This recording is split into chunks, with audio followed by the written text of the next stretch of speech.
Hi everyone, welcome to the course Become a Business Analyst, your path to success. If you are new to business analysis, I suggest starting with tutorial 1 to 5 to build a strong base on the BA process and understand the role of business analyst. Whereas in tutorial 6, we explored strategy analysis where we looked at the bigger picture of the organization's goal. To understand it better, we covered SWOT analysis, PESTEL analysis, then benchmarking and market analysis, then risk analysis as well as gap analysis. Now in tutorial 7, we are moving ahead to learn about scope of a project, where we will understand why defining scope is so important. So without waiting any longer, let's get started. In simple terms, scope refers to boundaries of project or initiative. It defines what will be included, that is in scope, and what will not be included, that is out of scope, to achieve the desired goals. In short, scope means deciding what things are part of the project and what things are not. It's like making a to-do list and not to-do list. So everyone knows exactly what needs to be done and nothing extra gets added by mistake.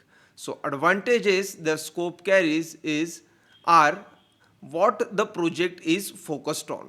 This means that scope helps the team to stay clear about what features they are building. Means if we consider a loan management system, the team should be very clear what the features they are developing. So it's like nothing more, nothing less. They will develop whatever the features mentioned in the scope. Now next is avoiding confusion. It prevents people from guessing or assuming what's included. So no one expects things like credit card management if it's not in the plan. Means if we are considering the loan management system, and in loan management system we never talk about the credit card management, and all of a sudden if stakeholder comes with the another requirement that now he or she wants to develop a credit card requirement management entire system for that, then in that time we can say that no, it's not in our scope. So it is very easy to avoid the confusion. Then the next is unnecessary work. It saves time by stopping the team from working on extra features that were never required or asked for. So this is very clear cut. Unnecessary work is avoided. And the last is unrealistic expectation. Let's assume, suppose you are building an loan management system for personal loan, home loans, business loan. But now all of a sudden stakeholders start expecting to handle insurance as well. So this is unrealistic expectation again come from the stakeholder. So we can avoid this thing. It's similar, avoid confusion, that this is unrealistic expectation. We are building the features based on loan management system and now you are talking about the insurance stuff. So this is not in the scope. So these are the advantages of scopes which are very important in the project. Before I move to the types of scope, I'll again define the scope as what is included and what is excluded in project, ensuring clarity for all stakeholders. Now we will see types of scope. The very first type of scope is project scope. It focuses on the work required to deliver the project, like task, timeline, and resources. In our case, we are working on the digitalization of bank process. So this is our project, and we'll focus on task, timelines, and resource. Let's see in detail. Task means what needs to be done.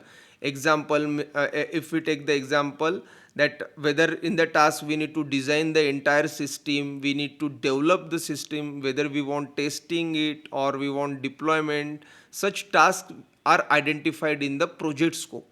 Then the timeline is self explanatory. It's like when does each task need to start and finish, means it decides the timeline. And the last is resources. Here we will decide who will do work and what tools or support do they require. So all these things are discussed in the project scope. So it's like creating a full game plan so everyone knows what to do and when to do and what they will need to get it done. It's a very simple if we consider as a project scope. Now let's check another type of scope. This is product scope. Product scope focuses on features and functionality of the product or service being delivered. Product scope is all about what the product will do, its features, functions, and capabilities. It answers questions like what will the product offer to the user, what problems will it solve, or what features need to be included. So as we have considered that for the bank there are various digital products we are means our company is going to develop, like account management, LMS, mobile banking, credit card, etc. But as we have discussed many times, our team is focused solely on the digital product, the loan management system. For us, the product scope includes only the loan management system, and any other products out of the our consideration is considered as out of scope. So for under the loan management system there might be a multiple features which we need to take care, like online loan application, document upload, whatever EMI calculation is there, then loan tracking dashboard, something like that. So anything outside these features like insurance handling, account opening would be considered as out of product scope. But anything included within this feature is considered as in scope, means considered as within the scope. So in short, product scope defines what the final product should look like and what it should be able to do. Now we will see the techniques for the for scope. Well, there are 6 techniques I mentioned here: business case analysis, context diagram, then work breakdown structure, then requirement traceability matrix, boundary analysis, and scope statement. But in this tutorial we will focus only on the work breakdown structure, and we will cover the requirement traceability matrix in an upcoming session, as going into much detail right now might create confusion at this early stage. Well, this is my personal opinion, means we'll keep it very short and sweet.